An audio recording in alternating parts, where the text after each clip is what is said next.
Amém? 1 Reis, capítulo 19, versículo 1.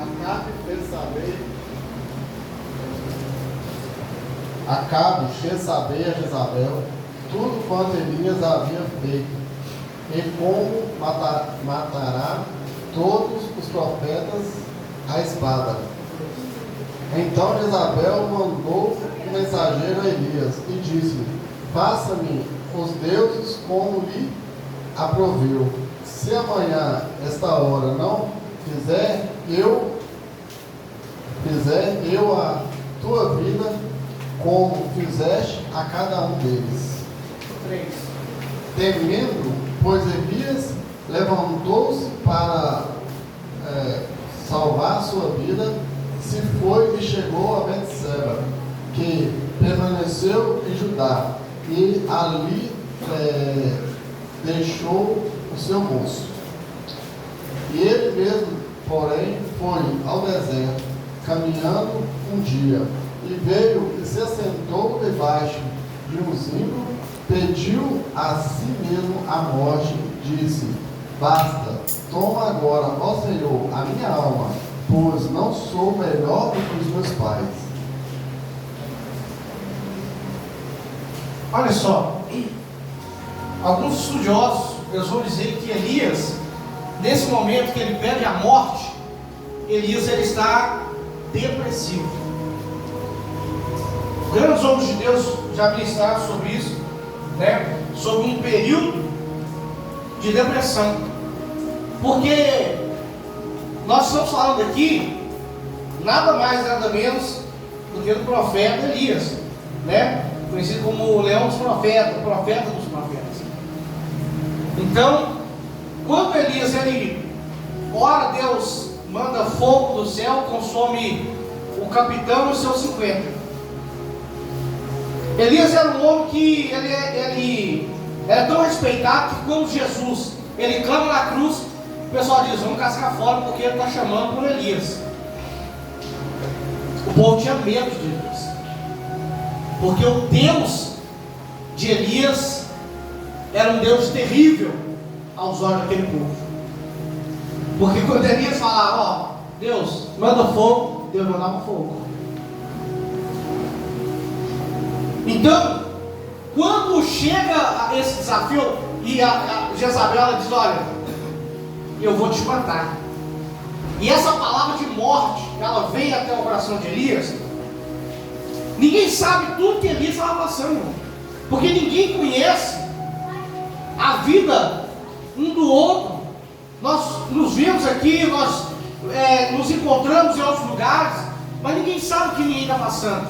Então Elias, nós vamos dizer que Elias, ele tinha os seus problemas como todo mundo tem, e de repente aquele problema era apenas mais um problema que acarretava sobre a vida do profeta.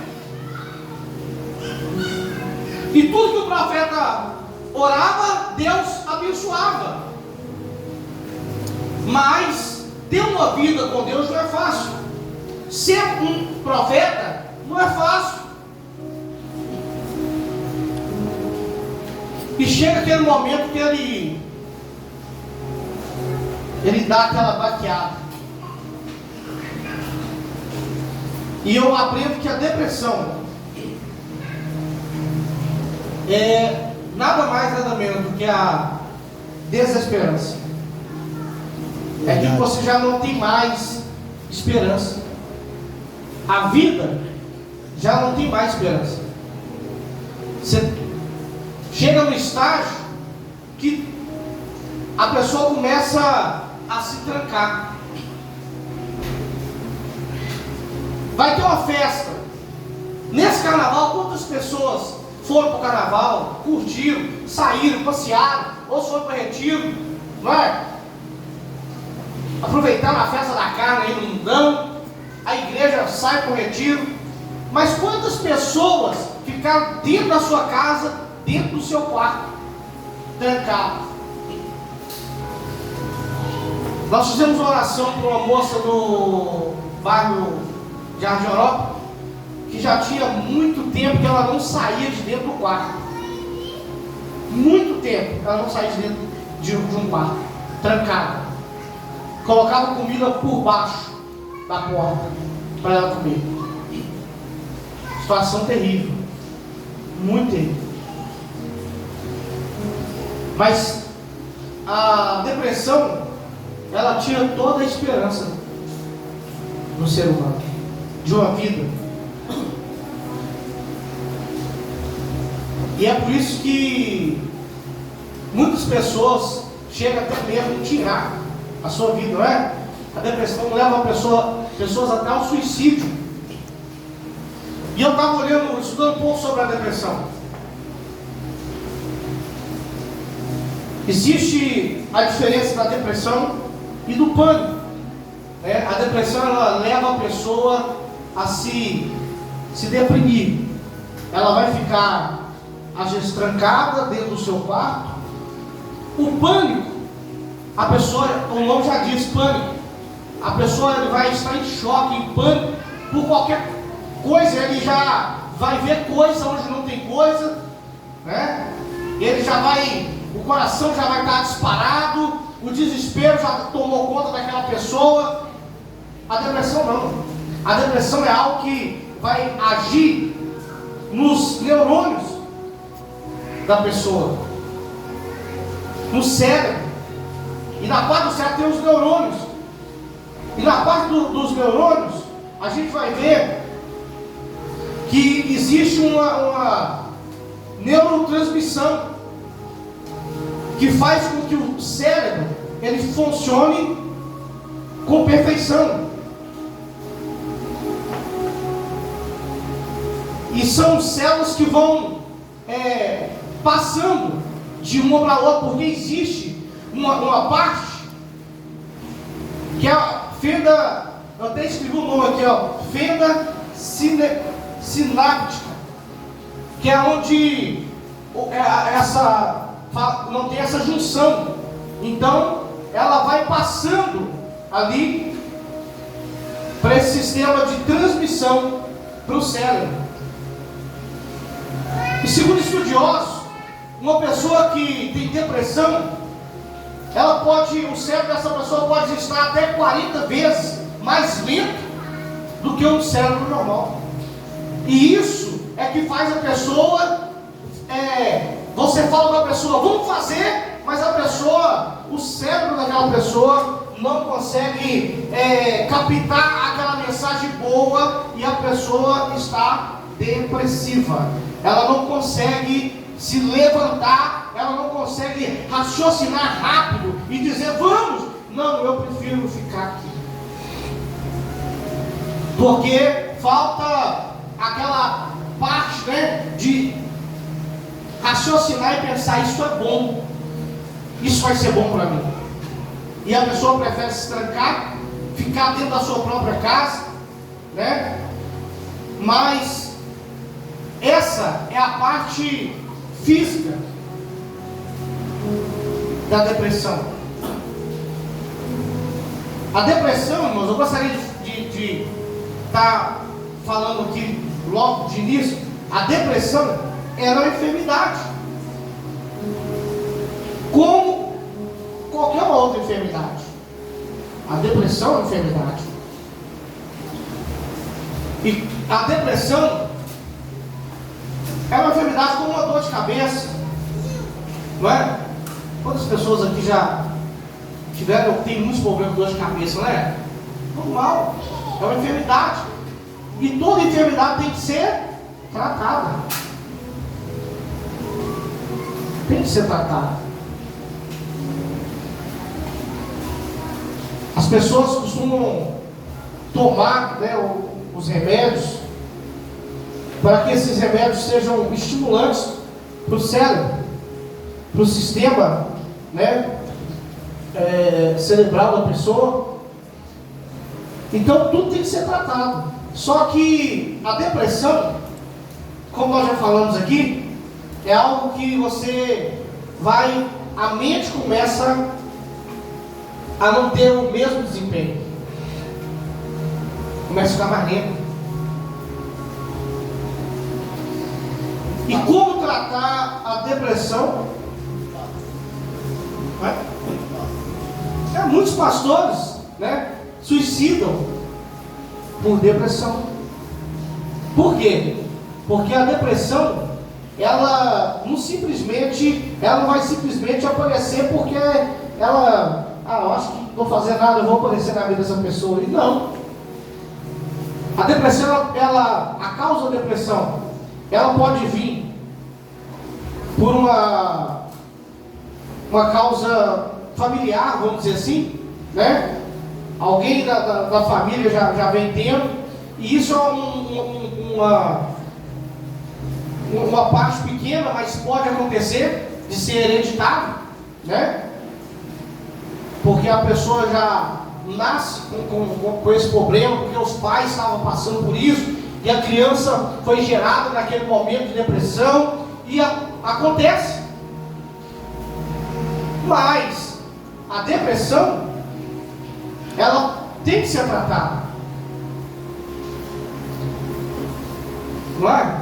Ela tem que ser tratada. Então nós estamos falando da parte física, não é? Mas existe coisas que nós temos como igreja um diferencial. Porque se você parar para observar, nós vamos dizer que a igreja não tem depressão. Nós não somos doidos. Mas uma coisa é certa: a igreja consegue tratar muito bem do quesito depressão. Por quê? Porque quando você está na casa de Deus, na presença de Deus, você está louvando ao Senhor. E isso traz o quê? Alegria. Pensa uma pessoa depressiva, triste. Só que quando você está na presença de Deus, aí você está vendo o irmão lá, por isso eu pulo na presença. Aí você pega na mão do irmão do lado, pega na mão do irmão do lado, aí o irmão está lá abatido, triste. Aí você começa a pular com o irmão, e o irmão começa a ficar feliz ali, porque o momento de felicidade, ele começa a mandar alguns isso, começa a mandar dopamina para o cérebro, e isso faz com que a pessoa comece a ter vamos dizer assim, um desempenho mental melhor. Quando essa endorfina, serotonina chega ao cérebro, já traz uma euforia para o coração, para a mente da pessoa, e a pessoa já começa a se alegrar. Então, aquele momento ali, o cérebro ele está trabalhando melhor, porque já mandou algo lá no cérebro que não tinha, que estava faltando. Porque a medicação, ela vai trazer esses benefícios para o cérebro. Então, você está sendo medicado quando você vem para um culto gostoso da presença de Deus, e você se alegra na presença de Jesus. Glória a Deus. Quando você sente a presença de Deus, você sai daqui dizendo: hoje eu estou feliz.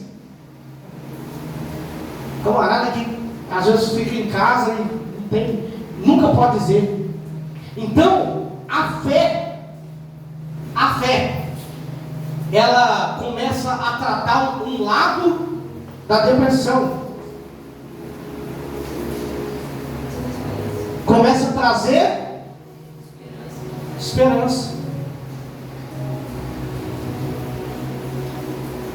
A fé começa a trazer esperança, que é a causa central da depressão.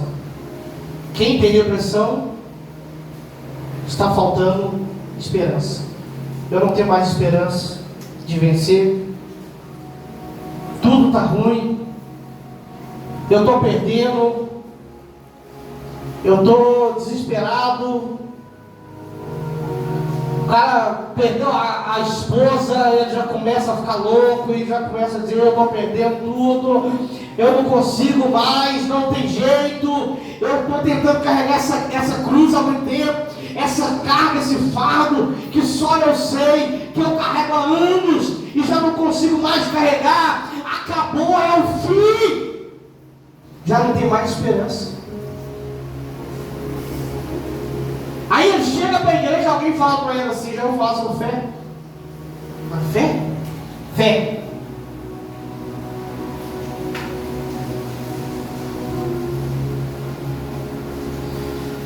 Aí ele começa a ouvir falar de fé.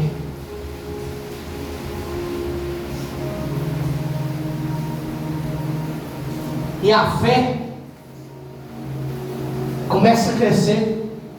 Porque a fé, ainda que seja pequena, mas como um grão de mostarda. Porque o grãozinho de mostarda é o menor. De repente, a esperança daquela pessoa já está assim, ó, acabando, né? Bem pequenininha. Mas aí entra a fé, que é pequenininha também. E essa fé entra na mente da pessoa, no coração, não é? Coração e mente, mesma coisa. Então essa fé entra na mente, ela é ativada, ativa a mente da pessoa.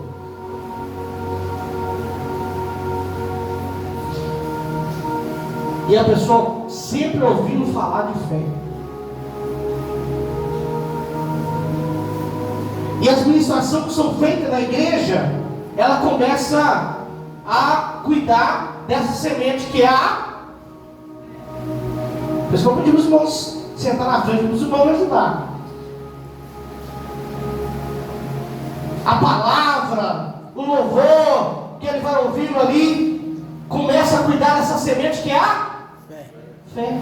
Sementinha pequenininha que foi plantada no coração daquela pessoa. Coração e mente é a mesma coisa. Então foi plantada uma semente no coração. Essa semente está na mente daquela pessoa que é depressiva. Está entendendo? E quando você vai ouvindo,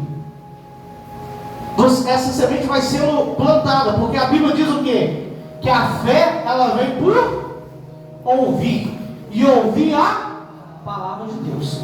Então, a pessoa está vindo à igreja, depressiva, mas está sendo implantada uma semente no coração, na mente dessa pessoa, que é a fé. E quanto mais ela vem, mais essa semente vai sendo cuidada. E automaticamente ele vai crescer, vai germinar, vai crescer. E vai começar a mudar a mente dessa pessoa.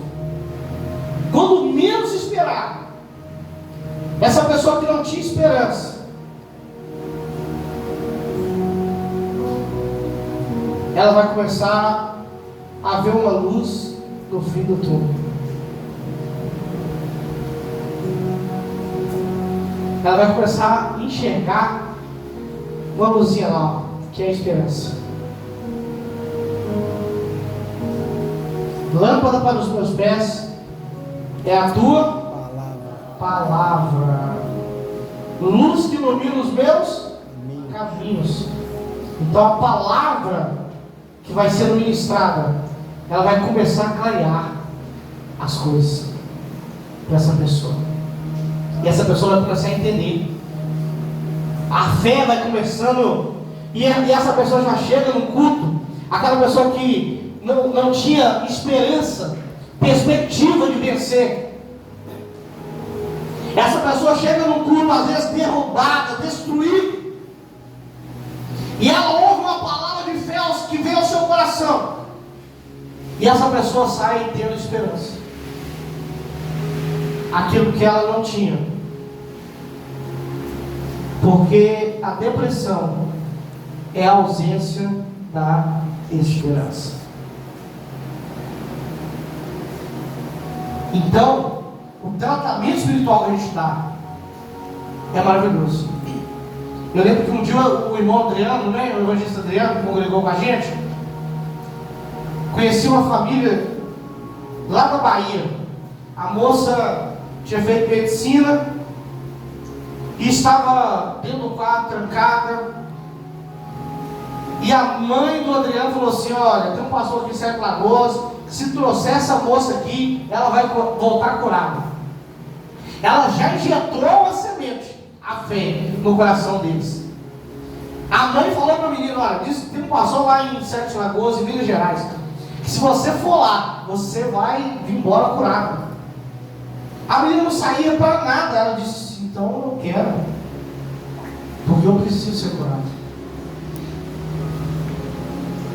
Ela chegou, nós tivemos uma conversa. Sabe por quê que nós tivemos uma conversa? Porque quando você vai conversar com uma pessoa que tem depressão, a primeira coisa que você tem que saber é aonde você vai tratar. O que você vai tratar nessa pessoa? O que trouxe a depressão para Elias? Pode ser que aquele outras coisas, mas houve uma ameaça.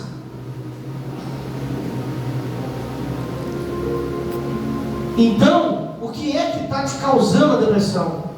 Às vezes um trauma na infância, um trauma familiar. Eu vi uma reportagem de um filho dizendo que a vontade dele era matar a mãe e o pai, ou a criança. Como vai crescer essa criança se continuar assim? Então, você tem que ouvir a pessoa. E eu ouvi aquela moça, aconselhei aquela moça, falei para aquela moça sobre a depressão, sobre o que ela estava passando, o que ela estava vivendo, e apresentei para ela a solução. Primeiro, a fé, Jesus. E tive uma conversa com ela. Falei: se você fizer isso, isso e isso, você nunca vai ficar trancado dentro do seu quarto. Ela foi embora, mas a mãe do evangelista Adriano, todo dia que ela me via, ela falava para mim: pastor, aquela moça chegou em casa, fez tudo que o senhor falou, escolheu a melhor roupa, foi para o shopping, foi para a praia, saiu, passeou, andou, está vivendo uma vida normal e nunca mais se trancou dentro do quarto. Glória a Deus.